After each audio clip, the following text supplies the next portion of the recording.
IPL ಅಂತ ಬಂದಾಗ RCBಗೆ ಎದುರಾಳಿ CSK ಅಂತಾನೆ ನಾವೆಲ್ಲ ಪರಿಗಣಿಸ್ತೀವಿ. ಏನೇ ಆದ್ರೂ CSK ಮೇಲೆ ಗೆಲ್ಲೇಬೇಕಪ್ಪ ಅನ್ನುವಂತ ರೀತಿಯಂತ ಒಂದು ಮನಸ್ಥಿತಿ ನಮ್ಮ RCB ಫ್ಯಾನ್ಸ್ ಅಲ್ಲಿ ಇದೆ. ಆದ್ರೆ CSK ಗಿಂತಲೂ ನಿಜವಾದಂತ ಬದ್ಧ ವೈರಿ ಅಂತ ಆದ್ರೆ ಅದು KKR.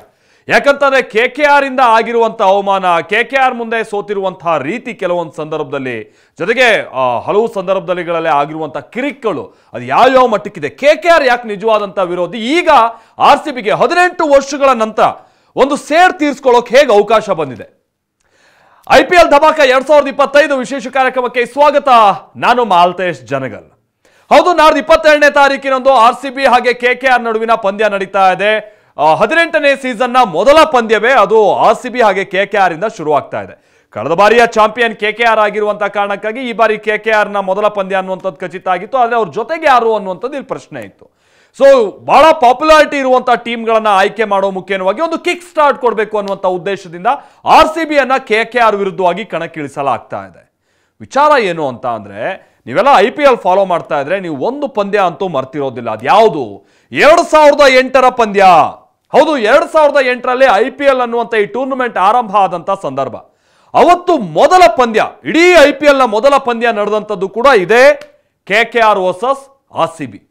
ಅವತ್ತು ಕೂಡ ಬಹಳ ನಿರೀಕ್ಷೆಯನ್ನು ಇಟ್ಕೊಳ್ಳಲಾಗಿತ್ತು. ರಾಹುಲ್ ದ್ರಾವಿಡ್ ಅವರ ನೇತೃತ್ವದ RCBಯ ತಂಡ, ಸೌರವ್ ಗಂಗೂಲಿ ನೇತೃತ್ವದ KKR ತಂಡ ಮುಖಾಮುಖಿಯಾಗಿತ್ತು ನಮ್ಮ ಬೆಂಗಳೂರಿನಲ್ಲೇ.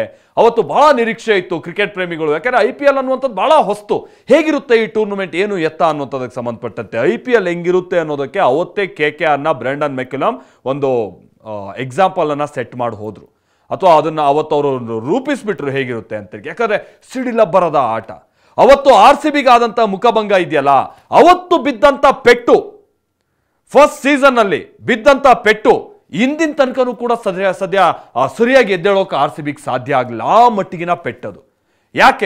ಯಾಕಂತಂದ್ರೆ ಅವತ್ತು RCB ವಿರುದ್ಧವಾಗಿ KKR ಕಣಕ್ಕಿಳಿದಂಥ ಸಂದರ್ಭದಲ್ಲಿ 222 ರನ್ಗಳನ್ನ ಪೇರಿಸಿರುತ್ತೆ. ವೆರಿ ಫಸ್ಟ್ ಮ್ಯಾಚ್ 222 ರನ್ಗಳನ್ನ 3 ವಿಕೆಟ್ ಕಳೆದುಕೊಂಡು. ಅವತ್ತು ಬ್ರೆಂಡನ್ ಮೆಕ್ಯುಲಮ್ ಅವರ ಆಟ, ನಾನು ಆಗ್ತಾನೆ ಹೇಳ್ದಂಗೆ 73 ಎಸೆತಗಳಲ್ಲಿ 158 ರನ್ಗಳನ್ನ ಪೇರಿಸಿರ್ತಾರೆ. ಒಂದ್ ರೀತಿ ಹೈಲೈಟ್ಸ್ ನೋಡಂಗೆ ಆಗ್ತಾ ಇತ್ತು ಅವರ ಪಂದ್ಯ ಅವತ್ತಿನ ಅವರ ಬ್ಯಾಟಿಂಗ್ ಶೈಲಿ. ಅವತ್ತು ಸೌರವ್ ಗಂಗೂಲಿ 10 ರನ್ ಹೊಡೆದು ಔಟ್ ಆಗ್ತಾರೆ. ರಿಕಿ ಪಾಂಟಿಂಗ್ 20 ರನ್ ಏನೋ ಹೊಡಿತಾರೆ. ಅವರು ಕೇವಲ 3 ವಿಕೆಟ್ ಅನ್ನ ಕಳೆದುಕೊಂಡು RCBಯ ಬೌಲರ್ಸ್ಗಳನ್ನಂತೂ ಅವತ್ತು ಎಕನಾಮಿ, ನಾವು ಒಬ್ಬೊಬ್ರು ಬೌಲರ್ಗಳನ್ನ ನೋಡಿದ್ರು 9 ಓವರ್ 10 12 ಕ್ಯಾಲಿಸ್ ಅಂತ ಬೌಲರ್ 12 ಎಕನಾಮಿಯಲ್ಲಿ ಅವತ್ತು ಬೌಲಿಂಗ್ ಮಾಡ್ತಾರೆ. ಪ್ರವೀಣ್ ಕುಮಾರ್ ಜೊತೆಗೆ ಜಹೀರ್ ಖಾನ್ ಇಬ್ರು ಕೂಡ ಅವತ್ತು ಅಟ್ಟರ್ ಫೇಲ್ಯೂರ್ ಆಗ್ತಾರೆ. ಅವತ್ತಿನ ಮೊದಲ ಪಂದ್ಯದಲ್ಲಿ 9ರ ಎಕನಾಮಿಯಲ್ಲಿ ಅವರು ಅವತ್ತು ರನ್ಗಳನ್ನ ಬಿಟ್ಕೊಳ್ತಾರೆ. ಸೊ ಇದು RCB ತಂಡಕ್ಕೆ ದೊಡ್ಡ ಹೊಡೆತ. ಅವತ್ತು ಇನ್ನೂ ತಂಡದ ಮೊತ್ತ 3 ಆಗಿರಲ್ಲ. ರಾಹುಲ್ ದ್ರಾವಿಡ್ ಅವರನ್ನ ನಾವು ಕಳ್ಕೊಳ್ತೀವಿ. 222 ರನ್ಗಳನ್ನ ಚೇಸ್ ಮಾಡೋಕೆ ಹೋದಂತ ಸಂದರ್ಭದಲ್ಲಿ ಆಗ್ತಾನೆ ಅಂಡರ್-19 ವರ್ಲ್ಡ್ ಕಪ್ ಅನ್ನ ಗೆದ್ದು ಬಹಳ ದೇಶದಾದ್ಯಂತ ಹೆಸರಾಗಿದ್ದಂತ ವಿರಾಟ್ ಕೊಹ್ಲಿ ಅವರು ನಮ್ಮ RCB ಅಲ್ಲಿದ್ದಾರೆ, ಈ ಹುಡುಗ ಏನಾದ್ರೂ ಮಾಡ್ಬೋದು ಅಂತ ಅಂದ್ರೆ ವಿರಾಟ್ ಕೊಹ್ಲಿ ಅವರಿಗೂ ಕೂಡ ಸಾಧ್ಯ ಆಗಲ್ಲ. ಬಹುಶಃ ವಿರಾಟ್ ಕೊಹ್ಲಿ ಅವರು 1 ರನ್ ಪೇರಿಸಿರ್ತಾರೆ. ಅವರು ದಿಂಡಾ ಬೌಲಿಂಗ್ ನಲ್ಲಿ, ಅಶೋಕ್ ದಿಂಡಾ ಬೌಲಿಂಗ್ ನಲ್ಲಿ ಅವರು ಬೌಲ್ಡ್ ಆಗ್ತಾರೆ. ಸೊ ಹೀಗಿತ್ತು ಅವತ್ತಿನ ಪಂದ್ಯ. ಅವತ್ತಂತೂ ಏನು RCBಯ ಫ್ಯಾನ್ಸ್ ಏನಿದ್ರು ಬಹಳ ನಿರಾಶೆ.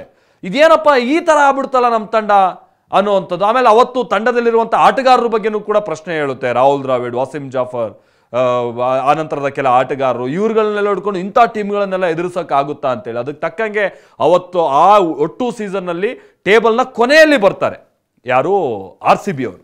ಸೊ ಇದು 18 ವರ್ಷಗಳ ಹಿಂದೆ RCBಗಾದಂಥ ಮಹಾನ್ ಅವಮಾನ. ನಾನು ಹೇಳ್ದಂಗೆ ಅವತ್ತು ಬಿದ್ದಂಥ ಪೆಟ್ಟಿಂದ ಇನ್ನೂ ಸರಿಯಾಗಿ ಎತ್ಕೊಳ್ಳೋಕೆ ಆಗಲಿಲ್ಲ.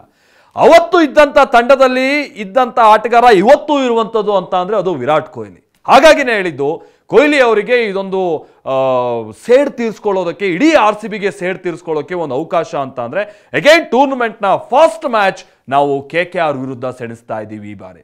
ಆಮೇಲೆ ನಾನು ಆಗ್ತಾನೆ ಹೇಳಿದೆ, CSKಗಿಂತ ಯಾಕೆ KKR ನಮಗೆ ನಿಜವಾಗ್ಲೂ ಕೂಡ ಈ ಕ್ರಿಕೆಟ್ನಲ್ಲಿ ವಿರೋಧಿ ಅನ್ನುವಂಥದ್ದು IPL ನಲ್ಲಿ. ಯಾಕೆ ಅಂತಂದ್ರೆ ಇನ್ನೊಂದು ವಿಚಾರ ಅಂತಂದ್ರೆ RCBಗೆ ಇರುವಂತ ಮತ್ತೊಂದು ಕಳಂಕ ಅಂತಂದ್ರೆ ಇಡೀ IPL ನಲ್ಲಿ ಅತಿ ಕಡಿಮೆ ರನ್ ಪೇರಿಸಿರುವಂತವ್ರು ನಾವೇ. 49 ರನ್ಗೆ ಅವತ್ತು RCB ಆಲ್ಔಟ್ ಆಗುತ್ತೆ. ಯಾವಾಗ?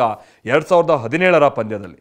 ಅದು ಕೂಡ KKR ಎದುರೇನೆ ಅವತ್ತು 49 ರನ್ಗಳಿಗೆ ಆಲ್ಔಟ್ ಆಗುತ್ತೆ. ಕೇವಲ 131 ರನ್ಗೆ ಆಲ್ಔಟ್ ಆಗಿರ್ತಾರೆ KKR.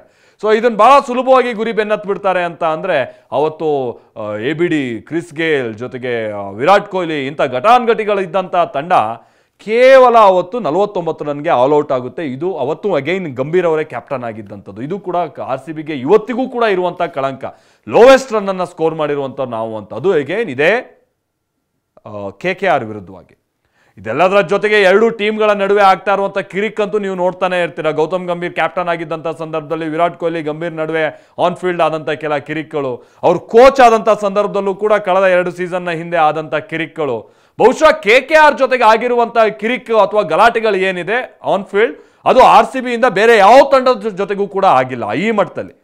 ಆಮೇಲೆ CSK ನಮ್ಮ ಕ್ರಿಕೆಟ್ ವಿರೋಧಿ ಅಥವಾ ನಾವು ಅವ್ರನ್ನ ವಿರೋಧಿ ಅನ್ನುವಂಥ ರೀತಿಯಾಗಿ ಕನ್ಸಿಡರ್ ಮಾಡ್ಬೋದು, ರೈವಲ್ರಿ ಅನ್ನುವಂಥ ರೀತಿಯಾಗಿ ಕನ್ಸಿಡರ್ ಮಾಡ್ಬೋದು. ಅವ್ರ ಜೊತೆಗೂ ಈ ಮಟ್ಟಿಗಿನ ಕಿರಿಕ್ಗಳಾಗಿಲ್ಲ. ಅಂಥ ಕಿರಿಕ್ಗಳು KKR ಜೊತೆ ಆಗಿದೆ. ಆ ಕಾರಣಕ್ಕಾಗಿನೇ ಹೇಳಿದ್ದು ಜೆರ್ಸಿ ನಂಬರ್ 18 ವಿರಾಟ್ ಕೊಹ್ಲಿ ಅವರದ್ದು. ಈ ಬಾರಿ 18ನೇ ಸೀಸನ್. ಈಗ 18 ವರ್ಷಗಳ ನಂತರ ಒಂದು ಸೇಡ್ ತೀರಿಸ್ಕೊಳ್ಳೋಕೆ ಅವಕಾಶ. ಅದೇನಾಗುತ್ತೆ ಅನ್ನುವಂಥದ್ದು ಬಹಳ ಕುತೂಹಲ ಇರುವಂಥ ಸಂದರ್ಭ. ಆಮೇಲೆ ಈ ಬಾರಿ ಅವತ್ತಿನ RCB ತಂಡ ಇದ್ದಂಗಿಲ್ಲ. ಬಹಳ ಸಮತೋಲಿತವಾದಂಥ ತಂಡ ಇದೆ.